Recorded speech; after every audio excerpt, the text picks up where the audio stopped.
మీరు December 31 evening ఎలా enjoy చేస్తారు? నేనైతే మా అమ్మ వాళ్ళ ఇంటి దగ్గర ఉన్నప్పుడు ఈవినింగ్ 7 కల్లా ఇంటి ముందు నీట్‌గా నీళ్ళతో కడిగి, ఆ తడి అంతా ఆరిపోయిన తర్వాత 9కి అలాగా మా రోడ్లో అంతా ముగ్గులు వేయడం స్టార్ట్ చేసేవాళ్ళు.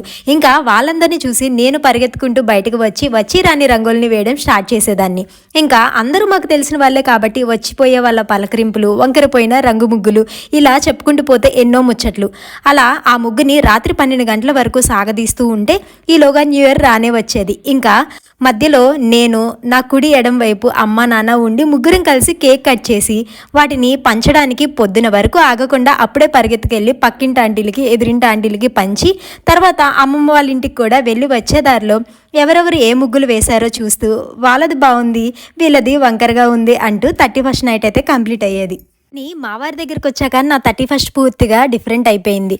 మరి మీరు 31 ఈవినింగ్ ఎలా సెలబ్రేట్ చేసుకుంటారన్నది కింద కమెంట్ చేయండి.